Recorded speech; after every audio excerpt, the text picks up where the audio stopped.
আসসালামু আলাইকুম। আজকে আলোচনা করছি ষষ্ঠ শ্রেণীর বীজগণিত অংশ নিয়ে। ষষ্ঠ শ্রেণীর 4.2 অনুশীলনের মান নির্ণয়ের অঙ্ক 2-এর 3 নম্বর অঙ্কটি আমরা খেয়াল করি। আমি 2-এর 3 নম্বর অঙ্কটি হচ্ছে a square minus b square plus c square.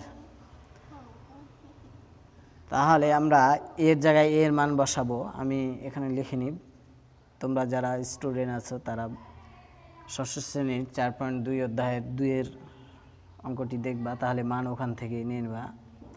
তাহলে এর জায়গায় এর মান হলো 2, তারপর স্কয়ার আছে, স্কয়ার দিয়ে দিলাম। এবার বি এর জায়গায় বি এর মান বসাবো 3, তারপরে স্কয়ার প্লাস সি এর জায়গায় সি এর মান 1, তারপর স্কয়ার আছে, স্কয়ার দিলাম।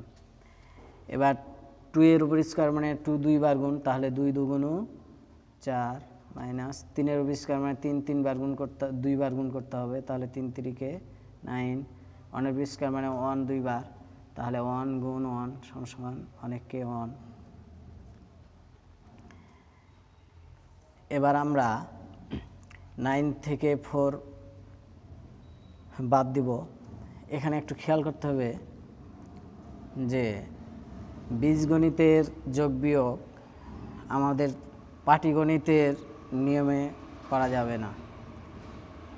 পাটিগণিতে আমরা বড় সংখ্যা থেকে ছোট সংখ্যা বাদ দিই, বা কোনো কিছু কমে গেলে বিয়োগ করি বা বাদ দিই, কিন্তু বীজগণিতে এরকম না। বীজগণিতে জানতে হবে ধনাত্মক এবং ঋণাত্মক। তাহলে প্লাস চিহ্ন হচ্ছে ধনাত্মক এবং মাইনাস চিহ্ন হচ্ছে ঋণাত্মক। এখানে -9 মানে হচ্ছে 9 টাকা ঋণ করেছে, +4 মানে ও 4 টাকা পরিশোধ করেছে। তাহলে -9 থেকে +4 যদি তাহলে 9 টাকা ঋণ করার পরে 4 টাকা পরিশোধ করলো, তাহলে আরও ঋণ থেকে গেল কয় টাকা? 5 টাকা। এইভাবে আমাদের ধনাত্মক ঋণাত্মক হিসেবে যদি আমরা বীজগণিতে যোগ বিয়োগ করি তাহলে কখনোই ভুল হবে না।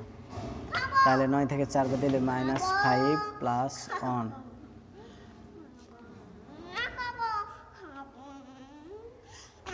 এবার -5 থেকে +1 মানে আরও 1 টাকা পরিশোধ করছে, তাও -4 থেকে যাচ্ছে, তাহলে -4 অ্যান্সার।